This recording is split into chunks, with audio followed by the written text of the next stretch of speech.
विद्यार्थियों MA previous जो टियों पेपर सिंधी साहित्य जो इतिहास पाण करे रहिया आहियूं। इन में पाण सिंधी नसर जी शुरूआत जो भाग फर्स्ट कयोसीं, जंहिंमें इहो ॼातोसीं त सिंधी नसर जो विकास जेको आहे उहो नए दौर में थियो ऐं यूरोपीय आलमनि जो सिंधी नसर जी पीड़ ॿधण में तमामु घणो असांखे सहयोग मिलियो। ऐं इन सां गॾु इहो बि ॼातोसीं त अॻियनि दौरनि में यानी अवाली दौर ऐं विचें दौर में कहिड़नि लेखकनि असांखे सिंधी नसर जे विकास में मदद कई। अॼु पाण ॼाण हासिलु कंदासीं त सिंधी नसर में जेके अवाली कोशिशूं हुयूं उहे कहिड़ियूं हुयूं, उन जे बारे में अॼु पाण पढ़ंदासीं। त इन में ॿुधाए थो त सिंधी नसर जी जेका आहे सन 1853 में अरबी सिंधी लिपीअ जे सिरिश्ते मुक़ररु थियण बैदि सिंधी नसर जे विकास में असांखे वॾी हथी मिली आहे। अरबी सिंधी लिखावट में नए सिरिश्ते मूजिबि सरकार सिंधी ॿोलीअ जा प्राइमर रीडर ऐं व्याकरण तयारु कराए छपाए शुरू कया। इन्हनि खां सवाइ सिंध सरकार जे तइलीम खाते ॿियनि विषयनि ते सिंधीअ में तालीमी किताब तयारु करण जो कमु पिणु पंहिंजे ज़िम्मे कयो। इन मूजिबि तारीख़, भूगोल, हिसाब, तालीम वग़ैरह सिहत सिख्या, चित्रकला में बुनियादी किताब तयारु करे छपाया। लेखकनि इन्हनि विषयनि ते किताब लिखण लाइ सिंधीअ जा केतिरा ई झूना तुज़ लफ़्ज़ ॻोल्हे इस्तेमालु कया।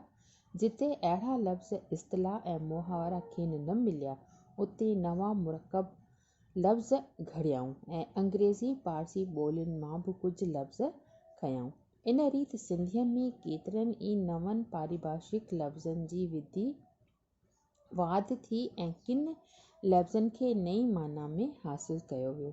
मिसाल तौरु हिसाबनि जा कुझु लफ़्ज़ ॾिसो: अणपूर, ॾहाई, सग, पंजकड़ो, छह कुंडो, उमूद, गूनी कुंड, टिकुंडो वग़ैरह।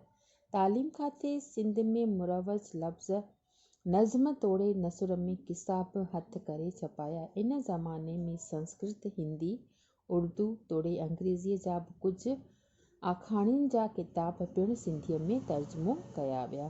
तालीमी किताबनि तयारु करण में नंदीराम सेवराणी, उधाराम थांवरदास मीरचंदाणी मुख्य हुआ। इन क्षेत्र में जिन ॿियनि सिंधी आलमनि कमु कयो उहे हुआ प्रभुदास आनंदराम रामचंदाणी, जूहड़मल कुंदनमल, कौड़ोमल चंदनमल खेलनाणी, आलूमल टीकमदास भोजवाणी, काज़ी गुलाम अली ठठवी ऐं मिर्ज़ा गुलाम रज़ा बेग।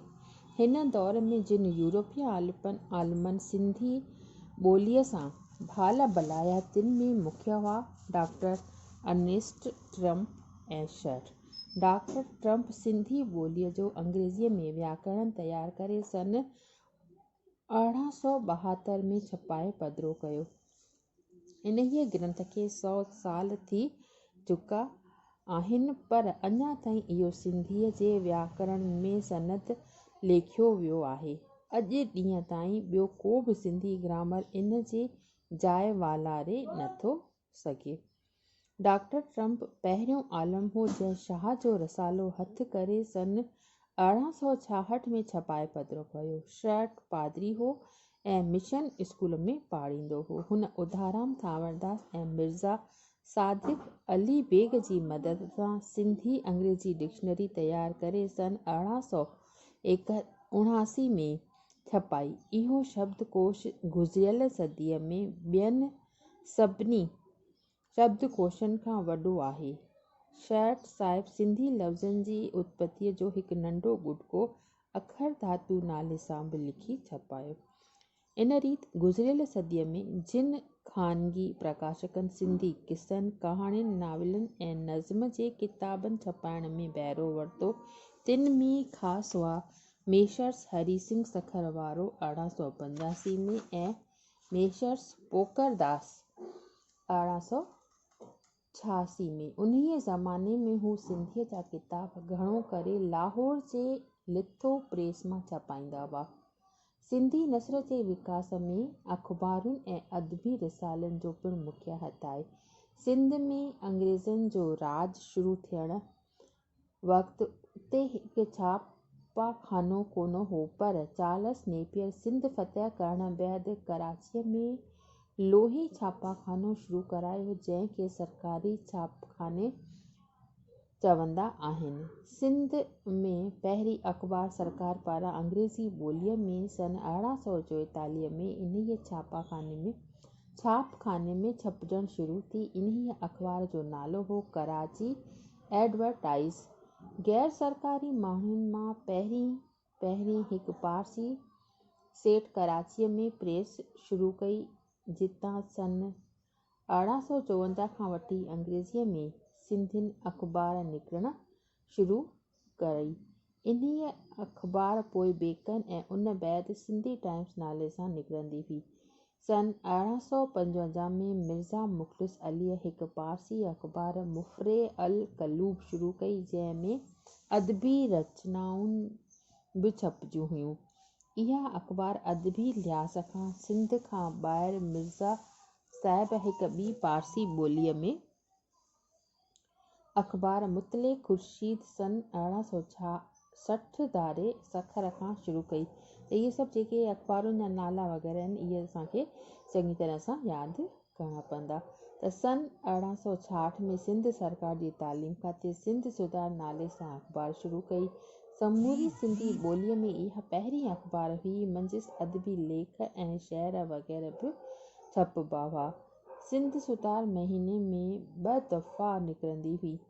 सन 1884 धारे सिंध सभा इन्हीअ अख़बार हलाइण जी ज़िमेदारी पाण ते खई ऐं साधू हीरानंद इन जो 3 खनि साल 1884 खां 1987 संपादक थी रहियो।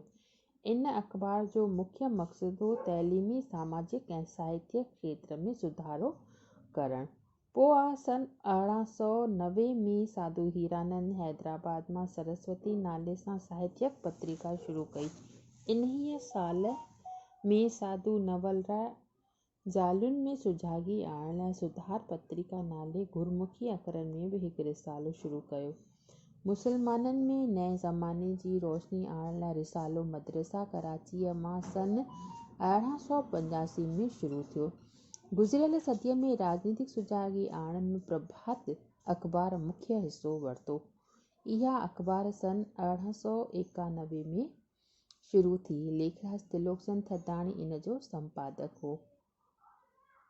सन 1896 में जोत अख़बार शुरू थी ऐं सिंधी अख़बार नवीसीअ में ॼणु हिकु नओं वर्क शुरू थियो। अदबी लिहाज़ खां इन अख़बार जो दर्जो उन वक़्त जे ॿियनि सभिनी सिंधी रिसालनि खां उत्तम मञियो वञे थो।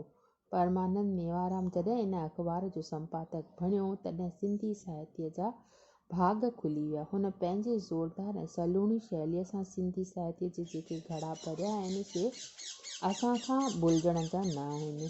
जोत में उन वक़्त जे ॿियनि केतिरनि ई साहित्यकारनि जूं रचनाऊं पिणु शाया थियूं आहिनि। त इन रीति नसर जे मुख्य शाखाऊं जेके आहिनि, उपन्यास, कहाणी, नाटक ऐं मज़मून जे क्षेत्र में पिणु अॻी सदीअ में शुरूआति थी चुकी हुई। इन्हनि शाखाउनि अंदरि शाया थियल किताब घणो करे तर्जुमो थियल हुआ।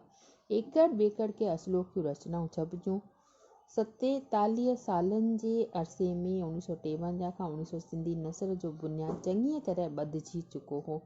सिंधी नसर जे क्षेत्र में शुरूआती कमु कंदड़नि में मुख्य हुआ नंदीराम सेवराणी ऐं उधाराम थावरदास मीर चंदाणी।